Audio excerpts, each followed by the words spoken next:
On the outskirts of the sleepy town of Everwood, there stood a crooked house at the edge of the forest. Most people thought it was haunted or that a hermit lived there. But the truth was even more peculiar. It belonged to a witch named Lucinda. Lucinda was young by witch standards, only 130 years old, with hair the color of midnight and a laugh that could startle a cat. She had moved to Everwood for a change of pace. No more dragons or potion-making competitions, just a little peace and quiet, and maybe a part-time job. One rainy Tuesday, Mrs. Willoughby, the town librarian, needed someone to watch her twin daughters, Hazel and Ivy. She had heard of Lucinda's reliable reputation, though she didn't know about the broomsticks and spellbooks, and called her up. Lucinda arrived with a carpet bag that looked bottomless. "I hear you need a babysitter," she said with a twinkle in her eye.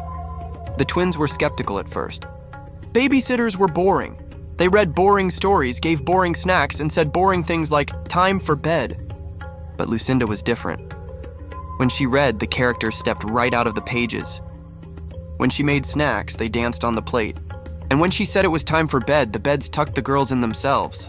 That evening, Hazel and Ivy discovered Lucinda's secret when they peeked into her carpet bag. There were jars of stardust, miniature dragons, and even a tiny cauldron that burbled softly to itself. "You're a witch," Hazel gasped. Lucinda winked, only a little. "But I'm a good witch, promise." The twins were thrilled. "Can we learn magic?" Ivy asked. Lucinda laughed. "Just a bit. Magic isn't for everyone, but I think you two have the spark." So they spent the evening learning how to make flowers bloom with a whisper and how to make shadows dance on the walls. They learned that magic wasn't always about wands and potions. It was also about kindness and wonder. When Mrs. Willoughby came home, the girls were fast asleep, with smiles on their faces and dreams filled with dancing shadows and talking books. "Thank you, Lucinda," Mrs. Willoughby said, unaware of the gentle sparkle in Lucinda's hair.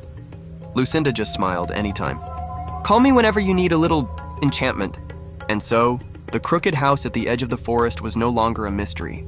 In Everwood, everyone came to know that if you needed a babysitter, one who brought magic and wonder, Lucinda was the witch for the job.